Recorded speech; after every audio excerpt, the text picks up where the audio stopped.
اور ہمارے پروڈیوسرز، ہمارے رپورٹرز، بابر ملک صاحب ہمارے پنڈی کے رپورٹرز ہمارے ساتھ موجود ہیں. تھینک یو سو مچ. عقیل ماشاءاللہ انہوں نے بڑی جوان مردی کا مظاہرہ کیا، بھرپور تشدد ہوا، مارا پیٹا گیا، کھینچا تانی کی گئی، لیکن ہم نے حق خطیب صاحب کو الحمدللہ بے نقاب کر دیا. جو مقصد تھا بتانا کہ یہ صاحب ختم نبوت کے مقصد کے پیچھے چھپتے ہیں.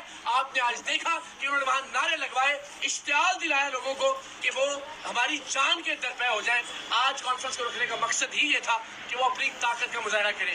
ایک آیت نہیں سنا سکے موصوف، 3 گھنٹے تک ٹیم سریام کو اور ہمیں یرغمال بنا کر رکھا. پولیس وہاں سے کہتی تھی کہ جی چلتے کہ ہم جانے نہیں دیں گے ان کو.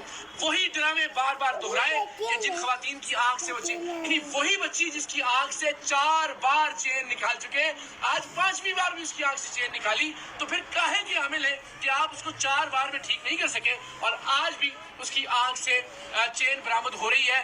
جب ہم نے کہا جی ایک بار اور نکال کے دکھا دیں تو پھر اس کا کوئی جواب نہیں تھا. وہ بچی بیچاری 10-15 منٹ تک تکلیف کی حالت میں رہی اور مجھے امید ہے کہ ان کے اپنے سوشل میڈیا نے ان کا یہ ڈھونگ، ان کی یہ نوٹنکی بے نقاب کی ہوگی. ہمارے کیمرے چھین لیے گئے، ہمارے موبائل فون چھین لیے گئے، ہماری ریکارڈنگز کو بند کروا دیا گیا، وہاں جان بوجھ کر انٹرنیٹ کے سگنلز کو ڈاؤن کروا دیا گیا اور ہم ظاہر وہاں سے لائیو نہیں جا سکے.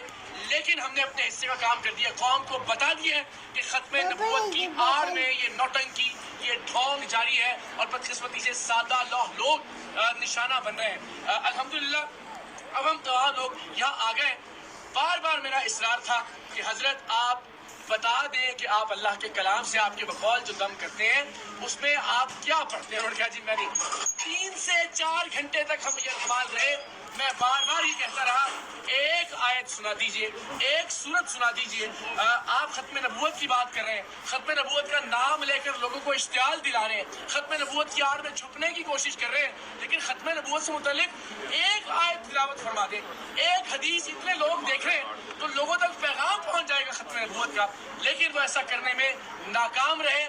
ہمارا وہ شخص جو ان کے ٹرک بے نقاب کرنے کے لیے وہاں موجود تھا، اسے دھمکایا گیا، اسے دھکے دیے گئے، اسے مارا پیٹا گیا. عقیل ہمارے ساتھ موجود ہے اور پورا مجمع چلا رہا تھا عقیل کو سامنے لے کر آئے، عقیل کو سامنے لے کر آئے. کہ پاکستان کی قوم نے دیکھا کہ ہم نے اپنا وعدہ نبھایا. میں نے وعدہ کیا تھا کہ میں سید اقرار الحسن انشاءاللہ العزیز حق خطیب صاحب کے آستانے پر جا کر ان کے سامنے کھڑا ہو کر ان کو بے نقاب کروں گا.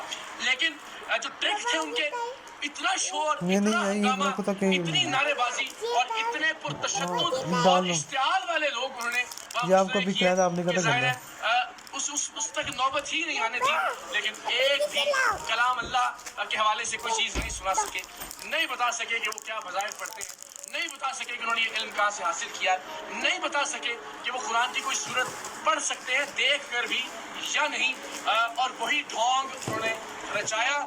انہی بچیوں کی آنکھوں سے دوبارہ چین برآمد کی جو بچی 4-5 بار ان کی ویڈیوز پہ آ چکی ہے. تو بار بار اشتعال دلایا. انہوں نے اپنی قوم کا نام لے کر کہا کہ وہ تہاڈی خیر تے سوال آ گیا. یعنی وہ جو وہاں موجود لوگ تھے ان کو قوم کے نام پر، وہ جو ان کی قوم ہے، میں اس کا نام بھی نہیں لیتا،